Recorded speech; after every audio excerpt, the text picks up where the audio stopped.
Hi, this is Denis O'Donovan with ProfitComm, and we are here with Forrest Knueppel of Coro.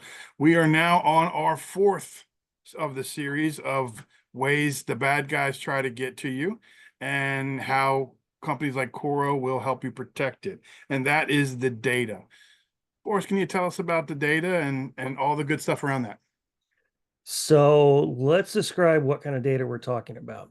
Okay. Um, Generally speaking, this is where you get into the acronym jungle of PHI, PII, PCI, NPI, all the I's. Uh, Okay. but um, Generally, this is where compliance, particularly if you're in a vertical where you need to be compliant to either financial or medical. Fintech, healthcare, all that stuff. Yep. Exactly, exactly. So those are the most common ones. And the things that that the hackers are trying to get in and grab from you are those records, because those records are exactly where they can turn it around, either resell it on the dark web or use it for their own needs, I guess, if you will. And it can be pretty important. I mean, there's unfortunately probably every couple of weeks we're seeing some sort of all these records that, I mean, that are being distributed on the dark web. It was at 2.9 billion of passwords went out just a couple of weeks ago, unfortunately. But that's why you want to protect your company from being able to be the next news story, You around don't want these. to be in the news that way. Yeah, and quite frankly, you may not even you don't necessarily have a choice depending on what vertical you're in. I mean, if you're in healthcare or financial in any shape or form, you have to have compliance and user data governance, which is being able to manage what kind of information is allowed to what individuals in your organization and how it transfers in and out of your organization. And I say this often. If you've ever met me before, you've probably already heard this, but ignorance is still negligence, is how I put it. There's the I will nicely say the government does not care that you didn't know that regulation existed. Yeah, if you go talk to the IRS one time, they'll tell you that. Yeah, yeah, and the insurance company doesn't care either. Yeah. So, for those of you that are looking to get cyber insurance, that is obviously a very big thing, but they are looking for you not to just check boxes, but actually be able to prove that you are doing the things that you check those boxes for. What used to be a two-page form is now a 74-page form to say you did this and you're sure you promise you did this and here's what it looks like and yeah. Yeah. And it's a very, very big deal. I mean, Yeah. just think about it from a personal standpoint. I'm going to use this as an unfortunate example, and an aside. For all of you with kids that are under 18, go put a credit lock on your kids.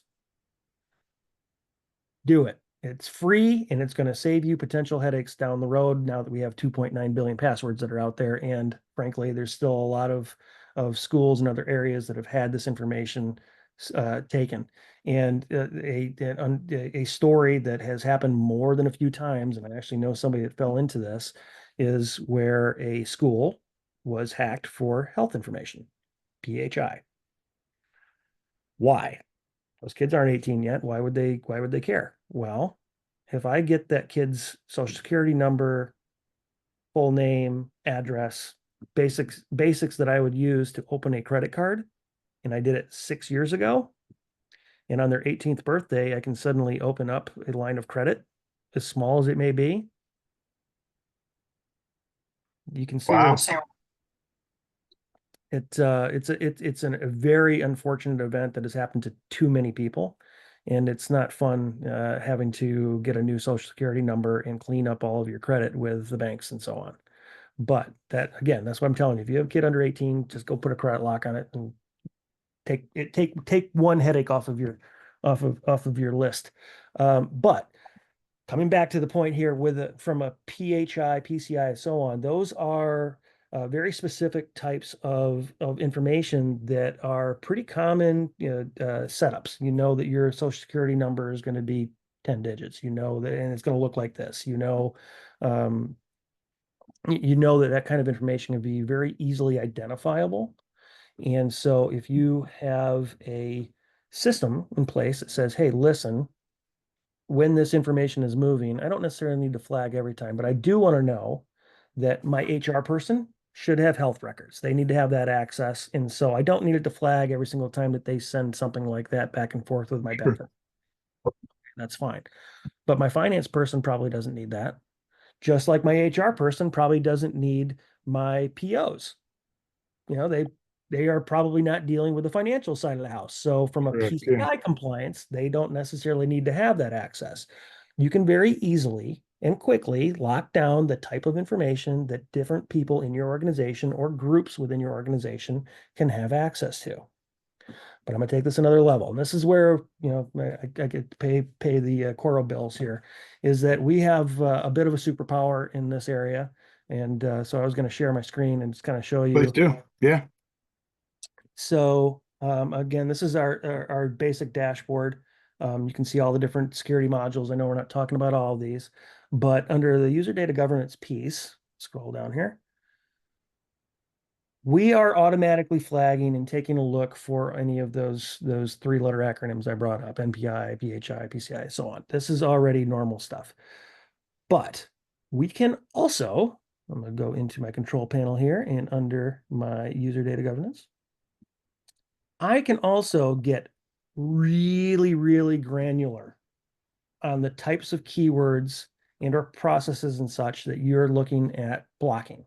So if I'm a small business that has a very common code for how I'm doing my POs or my invoices, something like that, I can put that type of information into a specific file type or specific keywords and make sure that anytime that kind of data moves in and out of my organization, I know who did it. I know when it happened. I know where it happened so that I can more quickly track back if there's something that shouldn't be happening. I know why and when. That can be an absolute game saver for a lot of Sure. organizations. But you can also get down into another funny story. We're working with we're doing our trial. We offer a free security assessment trial for folks to use this. We put it in. It only took 5 minutes, and about 10 minutes into it, the director of IT takes a look at his dashboard and he sees all these flags coming up for PHI. And he says, "Hey, wait a second, let's take a look at this thing." Leaves the room, comes back about 10 minutes later and says, "Well, that was awkward. I just had to have a very difficult conversation with one of my employees that was sending their resume out regularly to our competitors from their work email. Oh, wow. I'm thinking that's kind of fun, unfortunate, but funny. But why did it flag? Well, think about that. What's on your resume?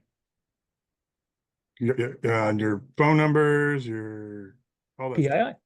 It's PII type of information. So something like that, even as small as it may be, flagged for the organization to be able to deal with a situation. So you can, and I've got lots of other, we've got educators and other groups that will put keywords. The most extensive one I know of is a charter school that has over 200 words they search for by grade Oh, because wow. because of all the slang terms for anything from bullying to drugs to whatever. And so they'll use something like this as their superpower to understand when any kind of conversation around something like that has happened. So there's a lot of different ways that you can actually empower your business to understand what should and should not be in the hands of certain people and control how it goes in and out. And that level of customization that you offer, it allows each customer instead of being cookie cutter here, this is each customer is their own blank slate. They can do whatever they need to do. Exactly. Some of those high level acronyms are pretty common, but when you Sure. need to get granular into the uniqueness of your business, that's where that tool comes in very strong. Very cool. Forrest, this has been fun. This was the last of our four series. I appreciate you educating me and our viewers on the different things that they need to check on and the different and the ways that you can check them. As Forrest mentioned, Coro offers a complimentary assessment where they can go in there and run their tool for a little bit and see what holes you may have in your security. reach out to me at the number below, at the contact information below, and we will get you in touch with our folks at Coro and see if they can help you. Forrest, I really appreciate you taking the time to do this. This was a lot of fun. Thank you. I really appreciate you having me on again, Dennis. All right. Take care.